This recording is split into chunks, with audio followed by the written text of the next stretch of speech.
Yo, what's good, y'all? Today, I was going to be sharing with you what I had picked up from this book, The Self-Aware Leader by John Maxwell.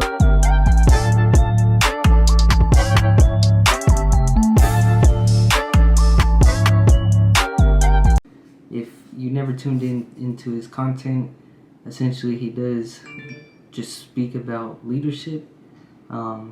So that's what this book is about, is leadership.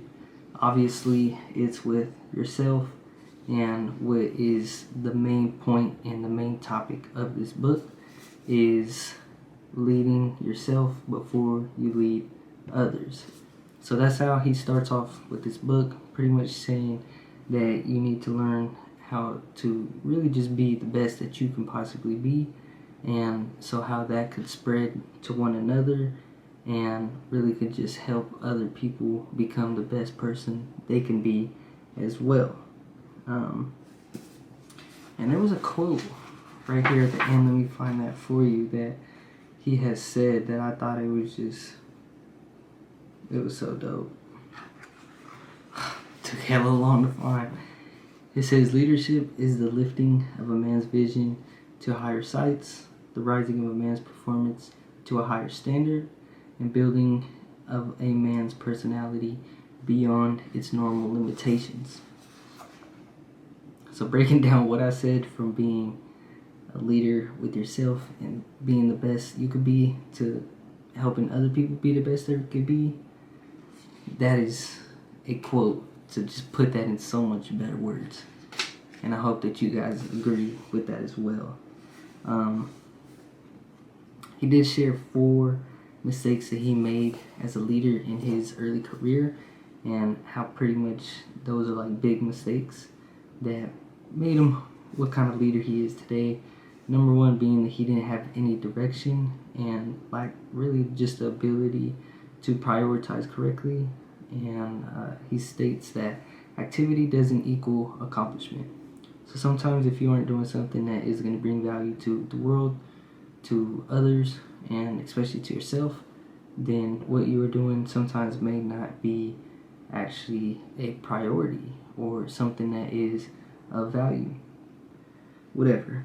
Number 2, he says that focus and vision became cloudy.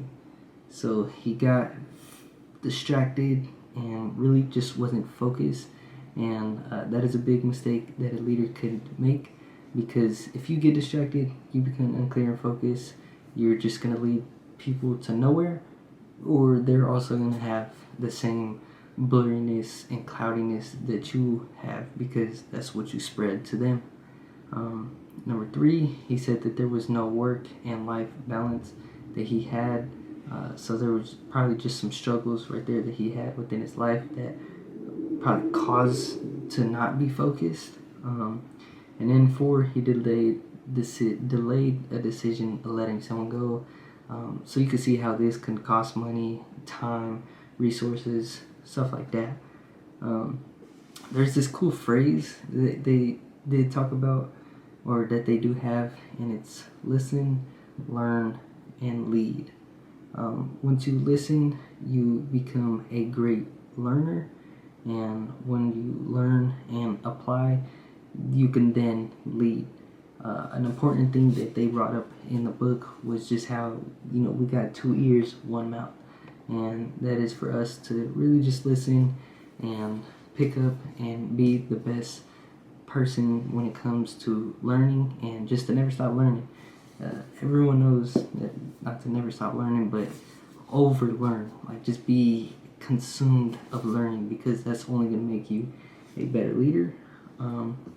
They did mention competence a lot, and I couldn't get the word down. I didn't know what exactly it was. Finally, I'm like, hey Siri, what is and she gave me the definition. So now I do know competence is the ability to be successful at something, or I'm fucking up. The ability to do something successfully or efficient. So I'm actually going to try to use competence in my vocabulary a lot more. I feel like it's high vocabulary. It was dope, and that's something that I was really excited to learn about in this book. Let's see what there was. Oh, he mentioned how you got to work on your weaknesses in your strength zone, and how that would always produce greater results than working on a strength in a weak area. So for me, I am a barber, and one of my weak zones would be hair or scissor cutting. So you want to work on a weakness that is in your strength. If you guys get that, if you get it. So don't, if I'm cutting hair, I'm not gonna work on playing basketball to get better at my strength, you know? So it's just basically do something that is correlated to what you are doing and work on that weakness so you could build your strength up even more in what you're already strong at. Okay, something else that stood out to me a lot was handling criticism with grace and constructively. This is a way to get to better know yourself. It brings out the truths, and this is just kind of some things that we have blind spots to and don't recognize ourselves, that when others give us criticism and kind of tell us the honest truth, is then when we could realize that, oh, that's how I am, or that's how things are, that's how I feel, everything like that. But he does mention that you do got to pay attention to whether that it is constructive or destructive, because that could be envy, that could be jealousy, it could be hate, everything like that. Bring committed people to being their best, eliminating people who aren't, or those who aren't really contributing to being their best, and really just to create an atmosphere for people to achieve their goals. And I think this is just a great way to look at leadership, and like a theme to kind of go by, just so you do have like it's like a basic script, If you're going to be around me, we're going to become our best. If you're not, you're eliminated. And then we're going to create this atmosphere so we all that are trying to become our best can accomplish our goals and inspire one another, and can just keep dreaming and reach higher levels of leadership with ourselves. That was a great one. Another one I picked up, it says, leaders help people become better people and not just better leaders. People grow way beyond just what our main focus is in general, just better overall everything. All right, that's all I gotta say about that. But I thought that was powerful as well, because you're not just impactful in one area of what you're trying to lead in. You're impactful with every area. Another thing that was dope is that success as leaders is measured by the performance of their people.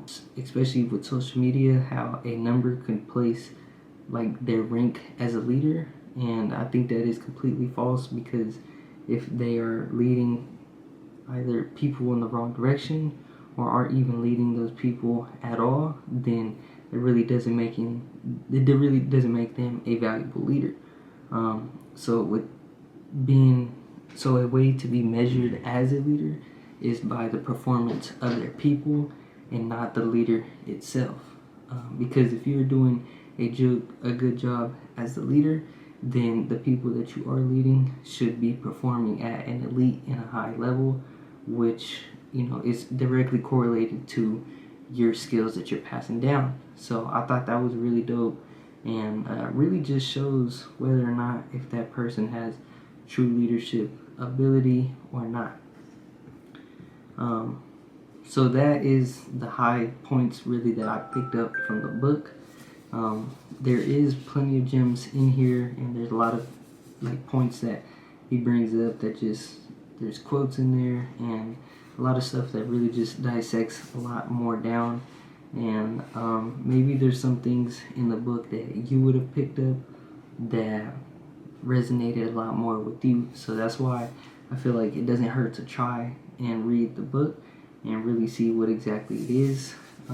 It was a short book. I think it's like 150 something pages. So the pages are also small. So it was actually a real easy read. And yeah, so I do hope that you guys thought that some stuff that he mentioned in the book was valuable, and really just listening to what I learned from the book and how I perceived it, and really how I'm going to attain that knowledge. So if you did, let me know in the comments, leave a like, subscribe, share to the homies, and appreciate y'all for messing with me. Like, I think it's just dope that you guys tune into my YouTube channel and that you guys watch. You bring it up when you come getting a haircut or whatever it is. I definitely appreciate it, and never goes unnoticed. So until then, listen, learn, then lead. Peace, y'all.